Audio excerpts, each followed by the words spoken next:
Apa sih yang menjadi bukti orang Kristen ketika percaya atau waktu kita baca Alkitab kita percaya bahwa Yesus bangkit? Ya, pertama, Alkitab berkata kubur Yesus kosong. Waktu kubur Yesus kosong, apa yang dijawab oleh musuh-musuh Yesus? Mereka langsung bikin persekongkolan bahwa murid-murid itu mencuri mayat Yesus.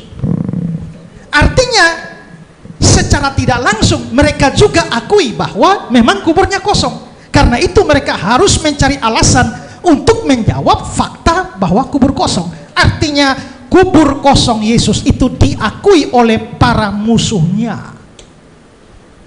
Nah, kalau memang kita sekarang berpikir secara logis bahwa apakah kubur kosong itu otomatis membuktikan Yesus itu bangkit? Belum tentu. Karena kalau kita hanya bersandar pada satu bukti bahwa kubur kosong, maka tidak bisa membuktikan bahwa Yesus bangkit. Karena kubur kosong itu memungkinkan bahwa secara logis ya, memungkinkan bahwa kalau mayatnya dicuri itu juga kosong.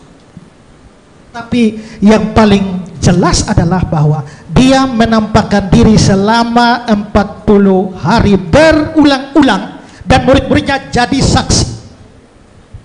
Nah, kubur yang kosong belum tentu membuktikan Yesus hidup.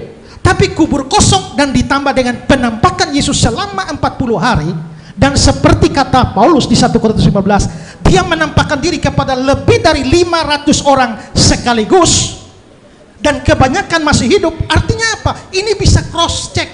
Ini bukan soal maunya Paulus, ini bukan soal maunya orang Kristen, tapi itu bisa dicek recheck. Semua saksi mata ada.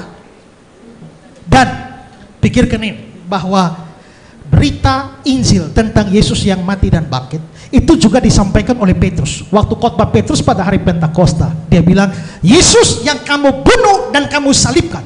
Dia bicara kepada orang Yahudi dan tidak ada satupun yang protes. Kalau Yesus tidak mati dan tidak bangkit, maka kata-kata Petrus tidak relevan.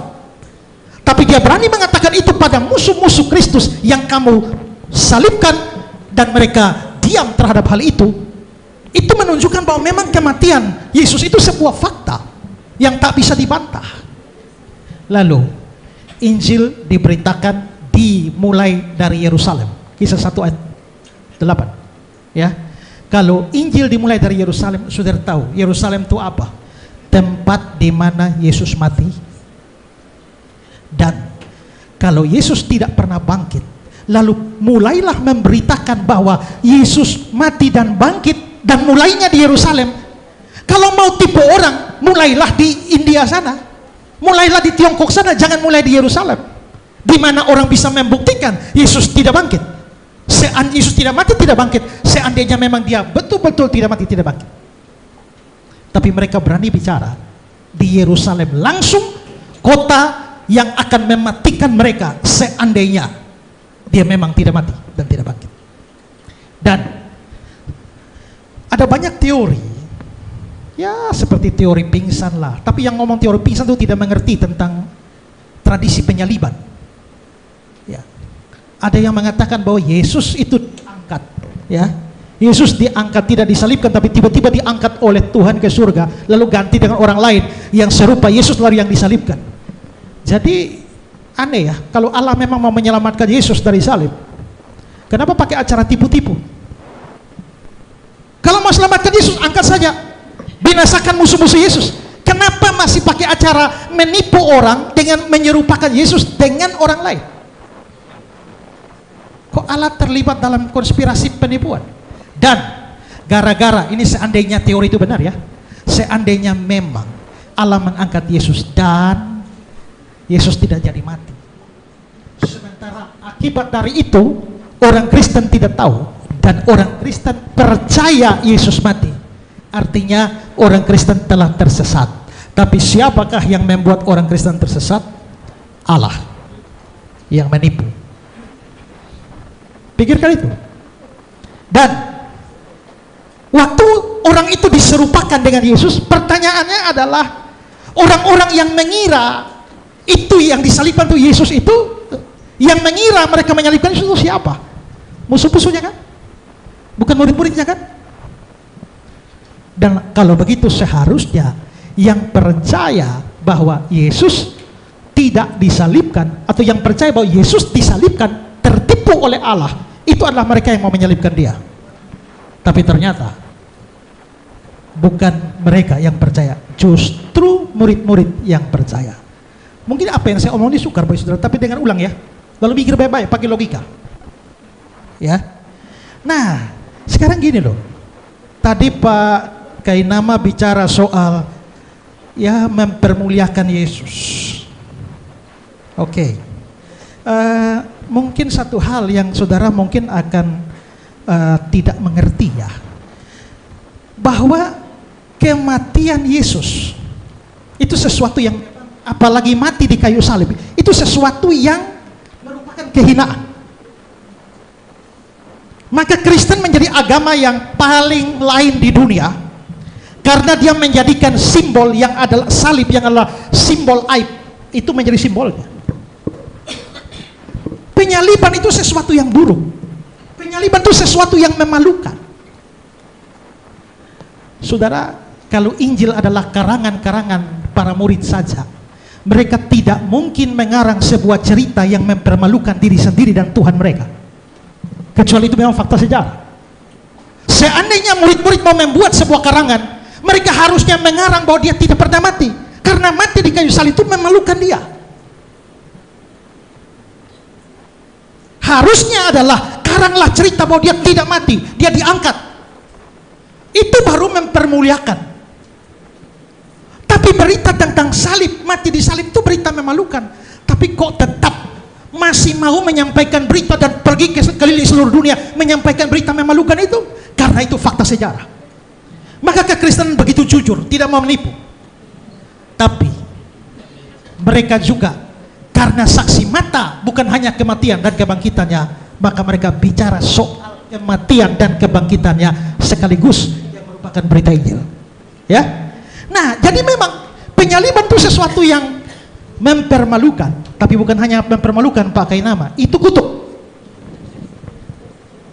Karena menurut perjanjian lama, orang yang mati digantung itu terkutuk. Dan apakah kami percaya Yesus mati terkutuk? Yes. Kenapa? Karena mestinya kita yang terkutuk, orang berdosa. Saya yang terkutuk, kalian semua yang terkutuk. Kita semua memang orang terkutuk karena kita orang berdosa. Tapi Yesus kenapa mati terkutuk? Karena dia mau menggantikan kita. Itulah sebabnya dia jadi kutuk. Tapi dan karena itu Yesus mati dalam kehinaan. Tapi kalau Pak Kainama tadi mengatakan bahwa dengan tidak mati maka orang Islam mempermuliakan Yesus, saya mau kasih baca satu ayat dulu ya, beberapa ayat ya. Filipi pasal 2, hendaklah kamu dalam hidupmu bersama menaruh pikiran dan perasaan yang terdapat juga dalam Kristus Yesus, yang walaupun dalam rupa Allah tidak menganggap kesetaraan dengan Allah sebagai milik yang harus dipertahankan, melainkan telah mengosongkan dirinya, mengambil rupa seorang hamba. Mengambil rupa hamba itu sudah rendah, menjadi sama dengan manusia itu sudah rendah. Dalam keadaan sebagai manusia dia telah merendahkan dirinya dan taat sampai mati, bahkan mati di atas kayu salib. Jadi bukan orang Kristen yang merendahkan Yesus, Yesus merendahkan diri sendiri. Tapi apakah dengan demikian kita tidak mempermuliakan Yesus? Tidak. Karena ayat 9 mengatakan, itulah sebabnya Allah sangat meninggikan dia dan mengaruniakan kepadanya nama di atas segala nama, supaya dalam nama Yesus bertekuk lutut segala yang ada di langit, yang ada di bumi, yang ada di bawah bumi, dan segala lidah mengaku Yesus Kristus adalah Tuhan bagi kemuliaan Allah. Jadi memang dia pernah direndahkan, tapi karena itulah dia ditinggikan. Kalau dia tidak pernah direndahkan, dia tidak perlu ditinggikan. Dan nama diberikan kepadanya, nama di atas segala nama, setiap lutut akan bertelut dan mengaku. Dan saya percaya itu, semua, termasuk semua saudara, akan bertelut dan mengaku Yesus Tuhan. Tapi belum selesai, tapi mungkin belum sekarang. Akan tiba saatnya ketika pada akhir zaman saudara akan dipaksa mengaku atau tidak. Tenang, ya? tenang. Jadi kalau saudara pasti saudara akan mengaku, terpaksa mengaku. Tapi kalau tidak mau, ya mengakulah sekarang. Tidak mau, urusan saudara. Dan ingat, kalau Pak Kainama sampai mempunyai pandangan seperti itu Pak, menurut saya pantas Bapak jadi mualaf. Karena itu hal paling mendasar. Itu hal paling mendasar dalam Kristen. Dan Bapak tidak mengerti itu, maka wajar Pak jadi mualaf. Ya, nah, karena itu saudara, diam, saya tidak bicara dengan saudara. Moderator yang berhak menegur saya. Dan karena itulah, maka menurut saya, ya, kita memang perdebatan kita akan berakhir. Tapi ingat ya, bahwa tadi saya sudah bilang, Yesus mati dan bangkit itu penting untuk keselamatan. Saya menghargai saudara-saudara semua, termasuk Pak Kainama. Tapi Pak Kainama, ini Bapak mau tidak terima juga tidak apa-apa. Tapi kerinduan hati saya, sebelum Bapak mati, kembalilah kepada Yesus sebagai juru selamat dan Tuhan. Tidak mau terima juga tidak apa-apa. Ya, gak apa-apa. Ini kan tawaran. Injil tidak pernah dipaksakan, hanya ditawarkan. Termasuk dengan ibu yang tadi pegang tangan dengan saya yang mengaku diri mualaf. Kembalilah ibu sebelum innalillahi wa innalillahi raji'un.